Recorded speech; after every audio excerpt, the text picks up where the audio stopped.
ایک بہت بڑا گناہ بدنگاہی کا گناہ ہے. آپ کو پتہ ہے ہمارے ملک کے اندر بدکاری، زنا اور بے حیائی کی شرح کتنی بڑھتی جا رہی ہے، کس قدر بڑھتی جا رہی ہے. وہ لوگ جو نکاح کر لیتے ہیں وہ بھی اپنی نگاہوں کو، میں اکثر کہتا ہوں حضور نے فرمایا نکاح آدھا ایمان ہے. جس نے نکاح کر لیا اس کا ایمان مکمل ہو گیا. تو جو نکاح کے بعد بھی باز نہ آیا، میں اس کو بے ایمان نہیں کہتا، لیکن نبی پاک نے فرمایا جو نکاح کر لے اس کا ایمان، بولیے ایمان محفوظ ہو گیا، اس کا ایمان، سارے بولیے ایمان. اور جو پھر بھی باز نہ آئے، حضور کہہ رہے ایمان مکمل ہو گیا. اور جو نہ باز آیا کیا فتویٰ دیا جائے حدیث کی روشنی میں؟ میرے نبی پاک کی بارگاہ میں عورتیں آئیں توبہ کرنے، بیعت کرنے، مسلمان ہونے. تو حضور بیعت لیتے وقت فرمانے لگے میرے ساتھ وعدہ کرو، جھوٹ نہیں بولو گی، غیبت نہیں کرو گی، زنا نہیں کرو. ایک عورت بول پڑی، کہنے لگی یا رسول اللہ صلی اللہ علیہ وسلم میں مسلمان تو نہیں پر خاندانی ہوں، میرے گھر والوں کے ذہن میں بھی کبھی زنا کا خیال نہیں آیا. ہم تو اسے خاندانوں کے وقار کے خلاف سمجھتے ہیں. روز بری نظر سے کسی کو دیکھنا اور کسی کے بارے میں غلط باتیں، ناراض نہ ہونا. بہت سارے بوڑھے بھی لذت لے لے کے جرم بیان کرتے ہیں، گناہ بیان کرتے ہیں، غلط باتیں کرتے ہیں، کسی عورت کے بارے میں تبصرہ کرتے ہیں. کیا سمجھتے ہیں مرد اور عورت معاذ اللہ تعالیٰ ایک کمرے میں جا کے بدکاری کرے تو وہی زنا ہے؟ میری طرف دیکھیے اور جھانک کر کے سنیے کیا عرض کر رہا ہوں، ادھر دیکھیں میری طرف.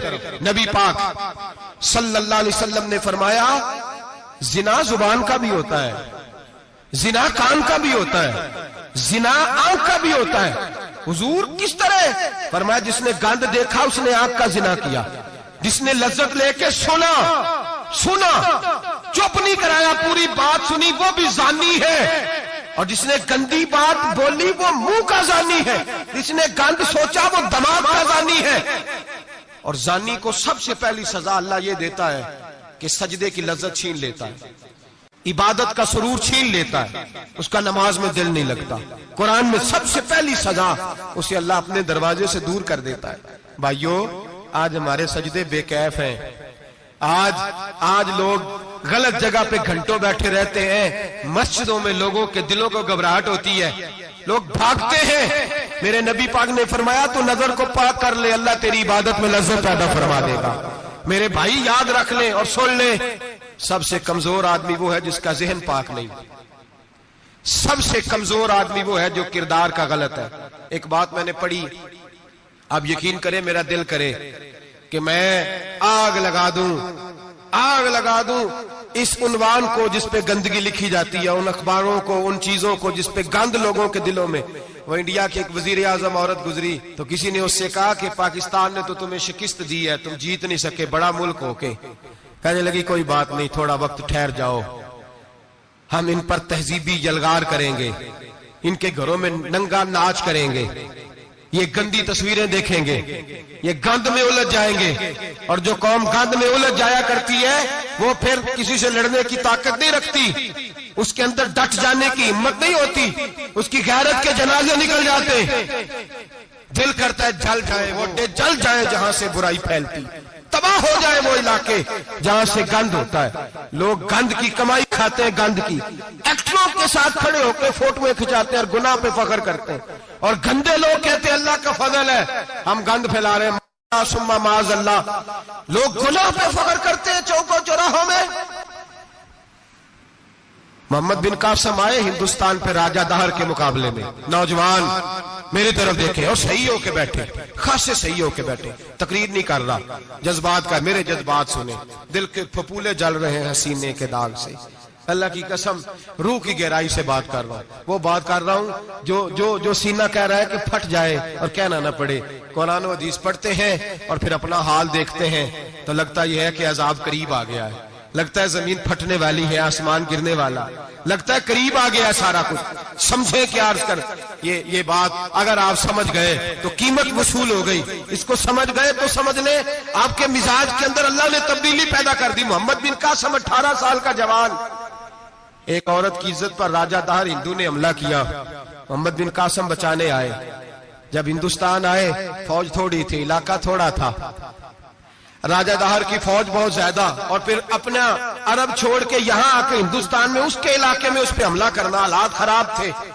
محمد بن قاسم پریشان ہے۔ ایک بزرگ نے دیکھا، کہنے لگے پریشان کیوں ہو؟ کہنے لگا سوچتا ہوں علاقہ بھی اس کا، فوج بھی اس کی، میرے فوجیوں کو تو رستوں کا بھی نہیں پتا، کیسے جنگ کریں گے، کدھر سے آئیں گے، اور پھر ہمیں زبان بھی نہیں آتی، کیسے کام ہوگا، ڈر رہا ہوں۔ 2-4 دن گزرے تو محمد بن قاسم اشاش بشاش ہو گئے۔ وہ بزرگ کہنے لگے خیر ہے، بڑے مطمئن ہو گئے ہو؟ کہنے لگے بس راجہ دہر ہم سے مقابلہ نہیں کر سکتا، راجہ دہر ہمارے مقابلے میں کھڑا نہیں ہو سکتا، وہ گرا کے گرا، وہ لڑکھڑایا کے لڑکھڑایا، ریزہ ریزہ ہو جائے گا۔